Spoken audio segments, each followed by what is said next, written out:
pregão do semestre, né? O último pregão do semestre. A pergunta é: o que você fez nesse semestre? O que você fez? Você melhorou a sua posição? Melhorou os seus conhecimentos sobre derivativos, sobre mercado? Isso é muito importante, né? Que o passar do tempo, né? À medida que o tempo vai passando, você vai entendendo melhor o mercado, você conseguir, né, ter uma melhoria significativa em relação aí ao seu conhecimento e a sua postura diante do mercado. Nós sabemos que o mercado, ele é um mercado extremamente hostil. Tá? E vamos ver o que aconteceu durante esse semestre. Bom, ficamos aí praticamente na lanterninha dos investimentos aí, renda variável no planeta todo. Você pegar aqui alguns dos principais índices mundiais, como quem gosta de acompanhar os índices mundiais, tem esse ETF chamado, VT, né, uma ETF chamado VT, tá? É o ETF Total Fund, tá? Então esse ETF aqui, né, é só vocês procurarem lá lá no Google, lá, né, VT, né, Total Fund, tá? Então é um ETF que ele tem aí em torno de 8.500 empresas do mundo todo. Esse ETF aí, nesse semestre aqui ele subiu em torno de 7%. E a nossa bolsa aí caindo, né, bem, né, caindo em torno aí de 4%. Essas reações aí nos últimos dias aí melhorou bastante, despiorou um pouquinho aí a nossa performance, mas ele tá mal, tá? Nossa bolsa não tá bem, o cenário político não ajuda. Bom, ontem, né, no dia 27, apesar da bolsa ter subido, o dólar ter caído um pouquinho, o que nós vimos foi o seguinte, tá? O que nós vimos foi uma alta incessante do DI, tá? O DI futuro, tá? O DI futuro é um bom indicador. Vocês que vão lá acompanhar um pouquinho mais esse indicador, é o DI 1F26. Você coloca lá o DI 1F26. Esse DI 1F26, ele é muito importante, tá? Ele geralmente é o que baliza, né, as tomadas de decisões do Copom. Embora oficialmente ninguém admita isso, tá? É mais ou menos assim. O DI de um ano e meio, daqui para um ano e meio, esse DI é um DI que ele vai praticamente balizar a tomada de decisão. Se o DI para daqui a um ano e meio tiver 1,5 ponto, por exemplo, acima do DI à vista, é bem provável que aí o cupom tenha que subir a taxa. Esse DI de um ano e meio não pode estar muito mais do que 1 ponto acima do DI à vista. Em geral, o nosso DI ele tem uma curva em que o DI de 2 anos, 2 anos e meio, ele é mais alto e depois os DIs futuros são mais baixos. Tá? Então o nosso DI ele tem essa curva aqui. Tá? Ele tem uma curva característica, né, assim, de backwardation. Tem uma curva característica, sendo que esse vértice aqui é o DI mais ou menos de 2 anos, 1 ano e meio, 2 anos. Tá? Bom, dá até para fazer arbitragem, né, entre esse DI aqui e esse DI aqui. Dá para você fazer essa arbitragem. Só que o DI, né, já foi uma luta muito longa, né, com a bolsa, né, e eu pedindo que tivesse o DI de um valor mais acessível para o pequeno investidor. Tá? Como é que funciona essa curva de DI?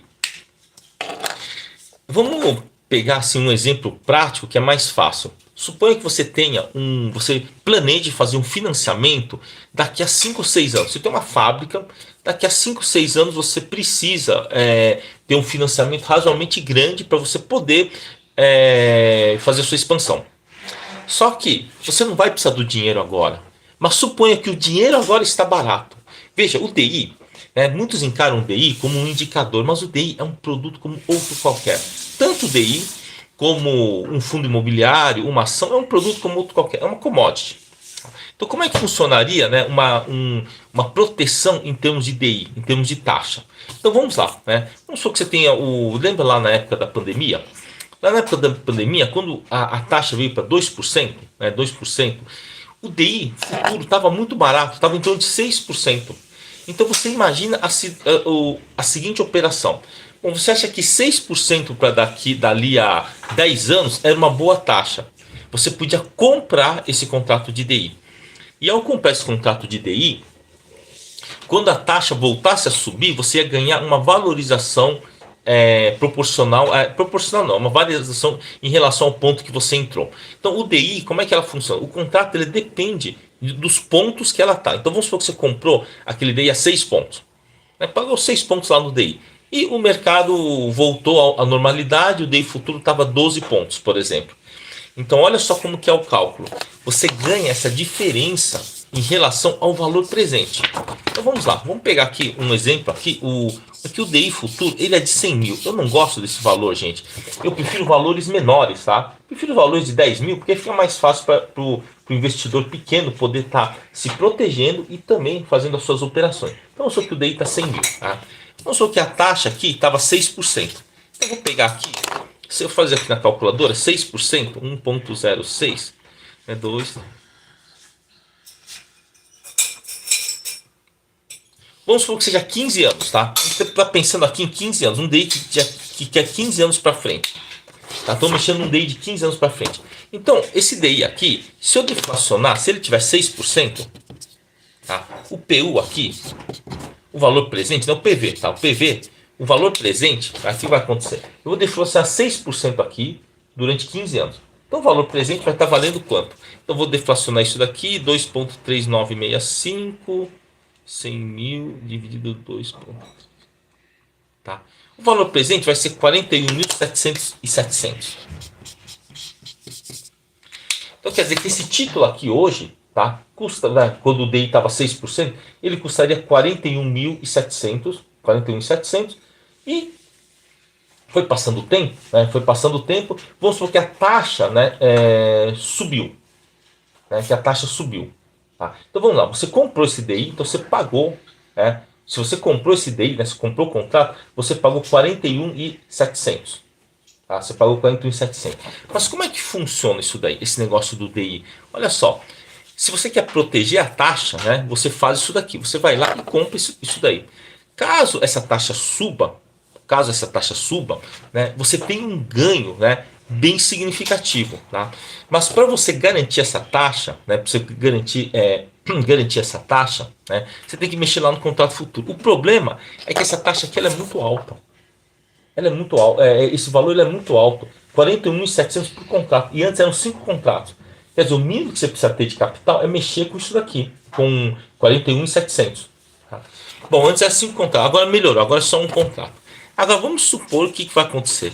E se o DI, tá? E se o DI tiver, né, por exemplo, foi para 12%. Então como é que você garante essa taxa aí de 6%? Você vai lá e você vende um contrato de DI. Tá, para você garantir essa taxa, você vende um contrato de DI. Então vamos supor que quando estava lá no passado, ele estava lá 6%. Agora, e se ele for para 12%? Vamos supor que você comprou aqui e foi para 12%. A taxa foi para 12%.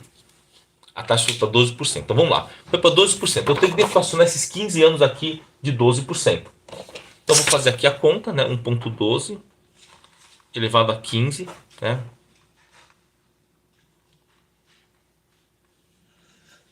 Então vai dar 5,47, né? Então 100 mil dividido por... Né? Então vai dar 18.269. 18.300. Então vamos lá. Então a taxa ficou assim. Hoje, tá, se você fosse pegar um contrato de 15 anos, né? Um pré de 15 anos, você pagaria aqui 18.300, né? E daqui a 15 anos você receberia 100 mil. Tá? Então assim funciona o DI. Então esse cálculo do valor presente ele é fundamental. O cálculo do valor presente. Então vamos lá. Suponha que você está numa situação em que você quer garantir uma taxa de juros. Você quer garantir aquela taxa de juros. Você quer conseguir comprar, quer pegar dinheiro pessoal daquela taxa de juros. Então você vai lá e vende o DI futuro, vende o contrato. Quando você vende o contrato a 6%, você recebe isso daqui. Quer dizer, esse aqui é o seu valor presente. Valor presente. Agora, se acontecer o seguinte, a taxa subir, o seu valor presente cai. Então você paga bem menos para você recomprar esse contrato. Então assim funciona o DI. Tem muita confusão, tá? Muita gente se confunde. Como é que você faz, né, para você garantir, né, um ganho no DI, né? Aliás, essa confusão é muito grande. Se você quer, eu quero financiar, quer dizer, eu quero garantir, eu quero comprar o dinheiro, né, comprar o dinheiro a 6%, quero pagar 6%. Então o que você pode fazer, tá, é vender, né, o DI futuro. Você vende o DI futuro. Agora, se você quer aplicar o dinheiro a 6%, né, aplicar o dinheiro a 6%, aí você acaba comprando o DI futuro. Tá? Então, é até meio confuso isso daí, mas basicamente é o seguinte: o DI é assim, se você vendeu, você tem que comprar ele mais barato. Se você comprou, você tem que vender ele mais caro. É isso aí. Tá? Basicamente, é isso aí que você tem que fazer. Então, hoje, acontece assim, você acredita na taxa, desculpa, você acredita que aquela taxa tá boa, você compra ela. Você compra o DI a 6%. Você compra o DI a 6%. Se o DI subir, você vende, você ganha essa diferença, tá? Antigamente, né, que eu falo, antigamente, ele era feito pelo PU, então dava muita confusão. Então, antigamente, se você queria, né, garantir uma taxa, né, você acreditava que a taxa ia subir, você tinha que fazer o seguinte: você acreditava que a taxa ia subir, né, então aí você tinha que vender PU, você tinha que vender o PU. E se você acredita que a taxa cair, você tinha que comprar PU. Então dá uma confusão. Então basicamente hoje é o seguinte: se você acha que a taxa vai subir, você quer garantir aquela taxa, você vai lá e compra o contrato futuro. Você compra lá o DI futuro. Você acha que vai cair, você vende o DI futuro. Então hoje o que está acontecendo? Hoje você tem quando a taxa estava então de 6%, o ideal é quem acreditava que o mercado ia subir, tá? Quem acreditava que o mercado iria subir era comprar. Tá certo, né? Então, aqui tem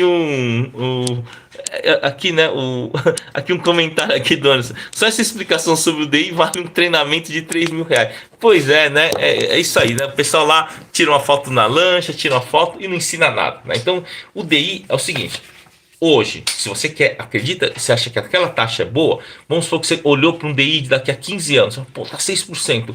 Eu acho que o DI, daqui a 10 anos vou precisar de um financiamento. Você pode ir lá e comprar o contrato de DI. E se você acredita que a taxa vai cair, né, você pega e vende o contrato de DI. Então, hoje a taxa lá na frente está 12, o de 2035 está 12%. Então, tem muita gente que fala assim: eu vou fazer operar aqui o DI, eu acredito que a taxa vai cair. Então, o que o cara faz? Acaba comprando aquele CDB de 12% fixo, só que aquele CDB tem um limite. 250 mil, né, pelo FGC. E muita gente fala assim: mas não tem como eu me proteger. Aí acaba comprando um monte de CDB de banco meio suspeito. O que você pode fazer para você garantir essa taxa é o seguinte: você compra LFT, né, você vai lá, você pode simplesmente comprar LFT e vender, né, o DI futuro lá no 12%. Então, se você quer garantir a taxa, vamos dar a operação aqui, né?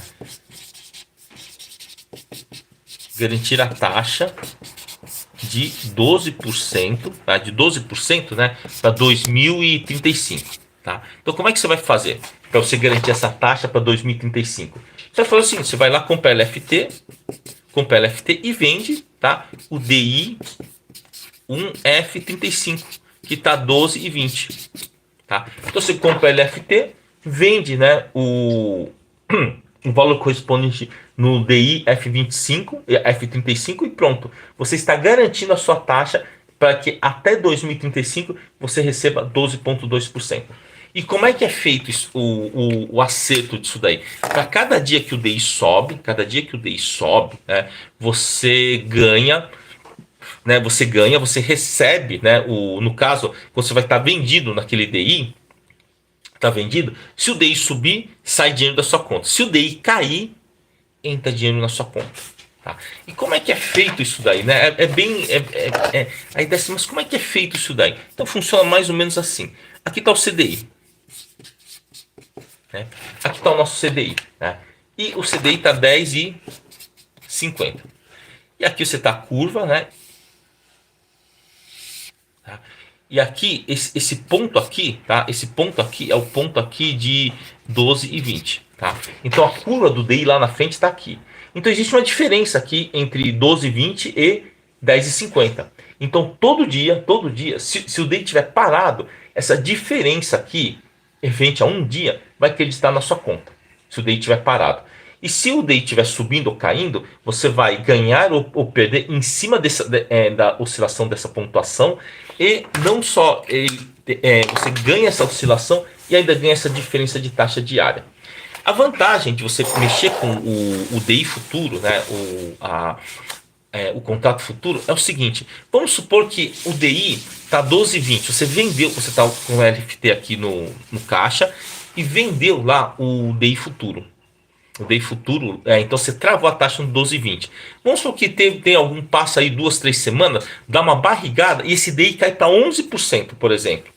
Poxa, já é vantajoso você recomprar. Se você vendeu a 12,2, você pode comprar ele de volta e depois que o DI subir novamente, você vende ele novamente. Mas você tem que ter o dinheiro, né, aplicado lá no LFT para poder garantir essa operação. Tá? No mercado financeiro existem várias operações, tá? Várias operações que elas são viáveis para quem tem patrimônio ou quem tem já algum risco que ele aceita tomar. Tá? No caso do DI, que é um pouquinho mais complexo, né? Basicamente assim, você compra a taxa na baixa e vender na alta. Mas você só pode vender aquela taxa e você correr aquele risco quando você vende aquela taxa, vende lá 12%, você está travando o seu rendimento em 12%. Se o DI à vista subir mais, for para 13, 14, 15%, você acaba tendo aí uma perda em relação àquele contrato que você vendeu. Mas se o DI começar a cair, os seus ganhos são monstruosos. Como aquilo um mercado futuro, tem muita liquidez, começou a ter ganho, você já pode zerar ele. Você vendeu lá o DI lá no 12,2. Saiu uma notícia boa, caiu para 11. Esse 1,2 você já consegue tirar a diferença, já pode zerar ele. Vamos só fazer o cálculo que se você vender a 12, né? Então aqui tem um exemplo aqui, né? Se você vender a 12% e de repente a taxa cai para 10,5%, de um dia para outro, veio uma boa notícia, caiu para 10,5%. Então vamos calcular quanto que seria o PU no 10,5%, tá certo? No 10,5%. Então vamos lá. Então aqui é 1,105. Então 4,47.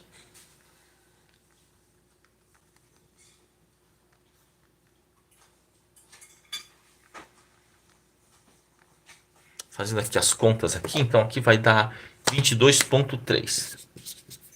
22,4. Então o que vai acontecer? Sobre o seu lote, olha aqui, ó. Daqui para cá, 22,4 com 18,3. 22,4 dividido por 18,3. Se isso ocorrer de um dia para outro, a sua taxa, né, a sua taxa de ganho já vai para 22%. Ou seja, aquela sua grana na renda fixa já sobe 22%. Tá? Então veja que a renda fixa, ela é tudo menos renda fixa. É tudo menos renda fixa. É uma renda extremamente variável, tá bom? Então é importante, né, que entendam, né, algumas tem esse conhecimento para que você possa, né, obter ganhos cada vez mais significativos e reduzir bastante o seu risco. Agora, comprar lá um CDB de um banco meio suspeito só porque ele paga o mais CDI não vale a pena. Melhor você deixar na LFT e fazer essa operação com DI futuro, sendo que você pode antecipar, né? Como eu falei, a taxa caiu, você já pode zerar aquela posição que você já tem um ganho aí bastante significativo. Só que se a taxa subir, o que você vai perder alguma coisa, tá? Você vai acabar perdendo, mas se você carregar até o final, aí funciona. Tá? Então aí funciona, você consegue garantir aquela taxa. Lembrar que esses contratos eles têm que estar atrelados, né? Principalmente ao quê? As operações ao capital que você tenha. Tá bom, gente? Bom, pessoal, o pessoal que está aqui no Insta, né? Por favor, né? Vão lá também no YouTube, Mestres Derivativos, que lá tem muito conteúdo para vocês aprenderem. Valeu, gente? Tá, deixa eu pegar. Bom, deixa eu ver aqui algumas perguntas, né? Então vamos lá. Então a gente está dando aqui, né, uma explicação sobre o DI, né? E tem aqui uma pergunta, tá, que não tem nada a ver, né? Como fica a questão fiscal e o ganho de capital? Bom, eu acho que isso daí é uma pergunta que infelizmente não tem nada a ver com o nosso a nossa questão aí, tá bom? Então o que é inteligência, gente? Inteligência é a capacidade, né, de aceitar as coisas ao seu redor e também ter o quê? Ter um simancol, né? saber, né, que você está numa live que a gente está explicando sobre o DI, né? Eu acho que perguntas pertinentes ao DI seriam muito legais. Valeu, gente? Um abraço aí para todos e bora estudar e vencer o mercado.